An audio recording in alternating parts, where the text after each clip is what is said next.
ಹಾಸನದಲ್ಲಿ ಭಾರೀ ಹಣಕಾಸು ವಂಚನೆಯ ಪ್ರಕರಣ ಬೆಳಕಿಗೆ ಬಂದಿದೆ. ಖಾಸಗಿ ಬ್ಯಾಂಕ್ ಮ್ಯಾನೇಜರ್ ಆಗಿ ಕೆಲಸ ಮಾಡ್ತಾ ಇದ್ದ ಪೂಜಾ ವಿರುದ್ಧ 5 ಕೋಟಿಗೂ ಹೆಚ್ಚು ಹಣ ದುರುಪಯೋಗ ಮಾಡಿದ ಆರೋಪ ಕೇಳಿಬಂದಿದೆ. 200ಕ್ಕೂ ಹೆಚ್ಚು ಗ್ರಾಹಕರಿಂದ ಹಣ ಸಂಗ್ರಹಿಸಿ ವಂಚನೆ ನಡೆಸಿರುವ ಶಂಕೆ ವ್ಯಕ್ತವಾಗಿದೆ.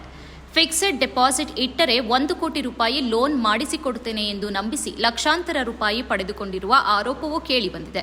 5 ಲಕ್ಷ, 10 ಲಕ್ಷ, 25 ಲಕ್ಷ ಸೇರಿದಂತೆ ದೊಡ್ಡ ಮೊತ್ತದ ಹಣವನ್ನು ಗ್ರಾಹಕರು ನೀಡಿದ್ದಾರೆ ಎನ್ನಲಾಗಿದೆ. ಕೆಲವರು ಪೂಜಾ ಅವರ ವೈಯಕ್ತಿಕ ಖಾತೆಗೆ ನೇರವಾಗಿ ಹಣ ವರ್ಗಾವಣೆ ಮಾಡಿದ್ದು, ಇನ್ನು ಕೆಲವರು ನಗದು ರೂಪದಲ್ಲಿ ಹಣ ನೀಡಿದ್ದಾರೆ ಎಂದು ತಿಳಿದುಬಂದಿದೆ.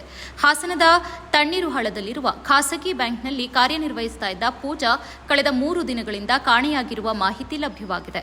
ಘಟನೆಗೆ ಸಂಬಂಧ ಬ್ಯಾಂಕ್ ಮುಂದೆ ಗ್ರಾಹಕರು ಪ್ರತಿಭಟನೆಯನ್ನು ನಡೆಸಿದ್ದಾರೆ. 200ಕ್ಕೂ ಹೆಚ್ಚು ಮಂದಿ ಹಾಸನ ಜಿಲ್ಲಾ ಪೊಲೀಸ್ ವರಿಷ್ಠಾಧಿಕಾರಿಗಳನ್ನು ಭೇಟಿ ಮಾಡಿ ಕ್ರಮ ಕೈಗೊಳ್ಳುವಂತೆ ಮನವಿ ಮಾಡಿದ್ದಾರೆ.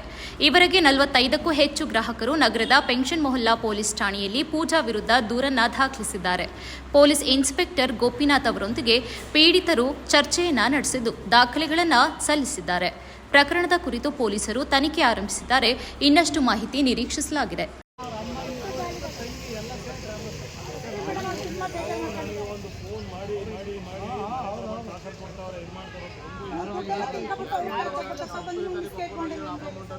ಅವಳ ಮನೆ ಯಾರು ನೋಡಿಲ್ಲ, ಇಲ್ಲಿರೋದು ಬ್ಯಾಂಕ್ ಮ್ಯಾನೇಜರ್ ಮನೆ. ನೀವೊಬ್ಬರಿಗೆ ಗೊತ್ತಿರಬೇಕು. ನೀವೇ ಟಾರ್ಚರ್ ಮಾಡಿರೋದು, ನೀವೇ ಟಾರ್ಚರ್ ಮಾಡಿರೋದು.